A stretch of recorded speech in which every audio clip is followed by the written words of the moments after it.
शुरुआत इस वक्त की बड़ी खबर के साथ करेंगे। चाईबासा से इस वक्त की बड़ी खबर आ रही है, जहां चक्रधरपुर रेल मंडल में फिर पत्थरबाजी हुई है।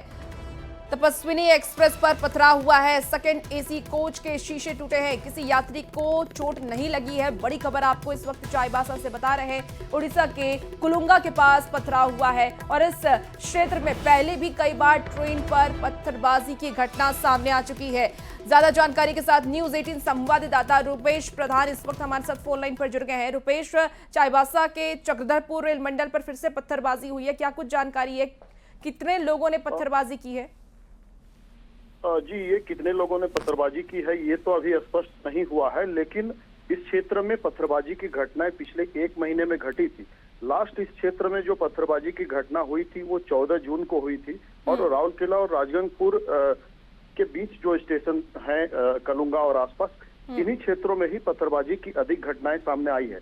लेकिन बीच में लगातार जब पत्थरबाजी की घटनाएं हुई तो रेलवे, आरपीएफ और अन्य जो सुरक्षा बल हैं उनके द्वारा सख्ती बरती गई थी और लगातार उस क्षेत्र में पेट्रोलिंग किया जा रहा है और इस पर रोक लगाने के लिए आसपास के ग्रामीण क्षेत्रों में रेलवे द्वारा जागरूकता अभियान भी चलाया जा रहा था, जिसमें कि बच्चों द्वारा पत्थरबाजी की घटनाएं भी इसकी बात सामने आ रही थी। तो ग्रामीणों के बीच और उनके अभिभावकों को मोटिवेट करने का, जागरूक करने का भी आरपीएफ द्वारा प्रयास किया जा रहा था। तो लगभग अभी 1 महीना तक इन घटनाओं पर रोक लगी थी, लेकिन फिर से अब उसी क्षेत्र में पत्थरबाजी की घटना सामने आई है। जी ठीक है, आप नजर बना के रखिए। रुपेश, तमाम अपडेट आपसे लेंगे। बहुत शुक्रिया जानकारी के लिए। 11 साल पुराने आदर्श आचार संहिता उल्लंघन के मामले में आज श्रम मंत्री संजय प्रसाद यादव की किस्मत का फैसला दुमका के एमपी एमएलए कोर्ट में तय होगा। विशेष न्यायाधीश एडीजेएम चौधरी आज इस बहुचर्चित मामले में अपना निर्णय सुनाएंगे। मामला 2014 विधानसभा चुनाव के दौरान सरकारी भूमि पर पार्टी कार्यालय खोलने और पोस्टर झंडा लगाने से जुड़ा है। गोड्डा के पथरगामा थाना में मामला दर्ज हुआ था। आरोपियों में श्रम मंत्री संजय यादव के साथ जेवीएम के संजीव आनंद और जेएमएम के राजेश शाह शामिल हैं। अभियोजन पक्ष की ओर से 7 गवाह पेश किए गए। कोर्ट ने दोनों पक्षों की बहस के बाद ये केस जजमेंट के लिए सुरक्षित रखा है। अगर आरोप सिद्ध होते हैं तो दोषियों को 6 महीने की सजा और जुर्माना भी हो सकता है। श्रम मंत्री संजय यादव समेत 3 नेताओं पर आज दुमका कोर्ट सुना सकती है फैसला। 11 साल पुराने आदर्श आचार संहिता उल्लंघन के मामले में आज श्रम मंत्री संजय यादव की किस्मत का फैसला दुमका के एमपी एमएलए कोर्ट में तय होगा। विशेष न्यायाधीश एसडीजीएम मोहित चौधरी आज इस बहुचर्चित मामले में अपना निर्णय सुनाएंगे। यह मामला 2014 के विधानसभा चुनाव के दौरान सरकारी भूमि पर पार्टी कार्यालय खोलने और पोस्टर झंडा लगाने को लेकर पथरगामा थाने में केस दर्ज हुआ था। आरोपियों में श्रम मंत्री संजय यादव के साथ जेवीएम के संजीव आनंद और झामुमो के राजेश शाह शामिल हैं। अभियोजन पक्ष की ओर से 7 गवाह भी पेश किए गए हैं। कोर्ट ने दोनों पक्षों की बहस के बाद यह केस जजमेंट के लिए सुरक्षित रख दिया गया था। वहीं आज इस मामले में जो जजमेंट है वो फिलहाल आ सकता है। नितेश कुमार, न्यूज 18 दुमका। चलिए, इसी बीच बड़ी खबर रांची से आ रही है, जहां काके अंचल के 200 एकड़ जमीन की खरीद बिक्री की जांच अब सीआईडी करेगी। पुलिस मुख्यालय ने इससे संबंधित आदेश जारी कर दिया है। 19 मार्च 2025 को काके थाने में दर्ज एफआईआर को अब सीआईडी टेक ओवर करेगी। काके के चामा मौजा के 200 एकड़ जमीन की जांच ईडी भी कर रही है और इस मामले में ईडी ने कई लोगों को गिरफ्तार भी किया है। संवाददाता ओम प्रकाश की रिपोर्ट देखिए।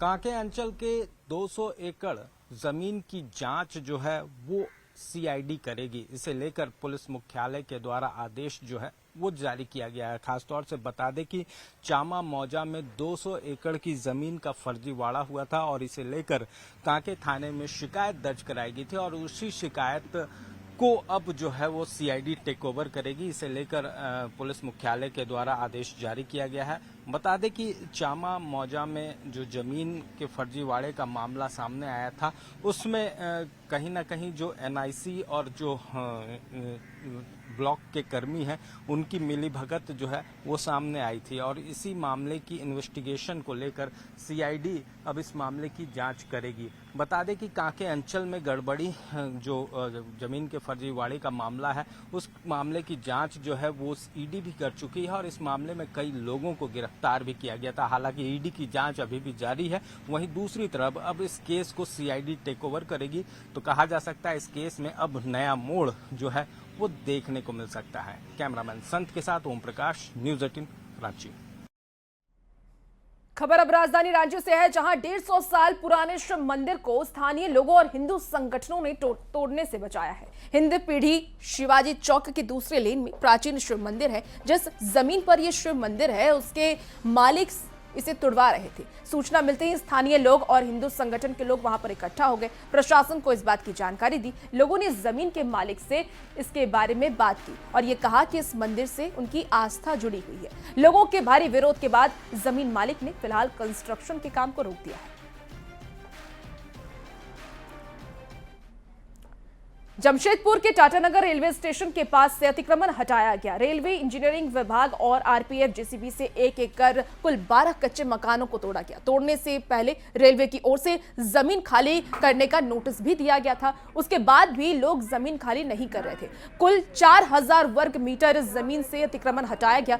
सड़क को चौड़ा करने के लिए अतिक्रमण हटाया गया। जिन लोगों के घर को तोड़ा गया वो अब बसाने की मांग कर रहे हैं। उनका कहना है कि वो सालों से इसी जमीन पर रह रहे थे, अब उन्हें घर बना कर दे।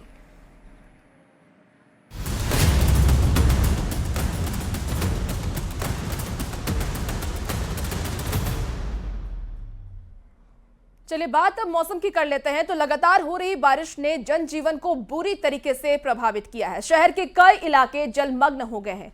आपको बता दें कि हरिहर बड़ी, नारायण कॉलोनी, हरि शरणम कुटिया समेत कई इलाकों में पानी भरा हुआ है। कई घरों और दुकानों में पानी घुस चुका है, जिससे लोगों को काफी ज्यादा परेशानी हो रही है। स्थानीय लोगों के अनुसार नालियों की सफाई समय पर नहीं होने और जल निकासी व्यवस्था के अभाव में बारिश का पानी सड़कों पर फैलते हुए लोगों के घरों में भी घुस गया है। स्थानीय लोग बाल्टी और पंप से पानी निकालने की कोशिश कर रहे हैं। नगर निगम से लोगों की मांग है कि जल निकासी व्यवस्था को जल्द से जल्द ठीक किया जाए।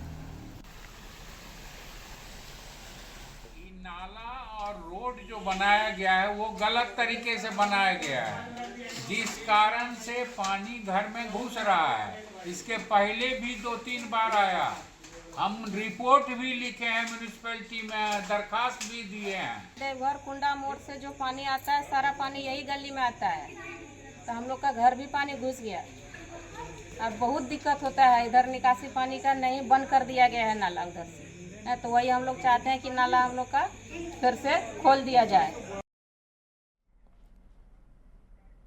गिरिडीह जिले के बरवाडीह से मुफस्सिल मोड़ तक जाने वाली सड़क पर कबरीबाद माइंस के पास एक बार फिर सड़क धंस गई। सड़क के बीचों बीच बड़ा गड्ढा बन गया, जिससे लोगों को आने जाने में दिक्कत हो रही है। सीसीएल सड़क पर बने गड्ढों को भरवा रहा है। बताया ये जा रहा है कि सड़क किनारे कोयले का अवैध खनन हो रहा है, जिसके कारण बार बार सड़क धंस जा रही है।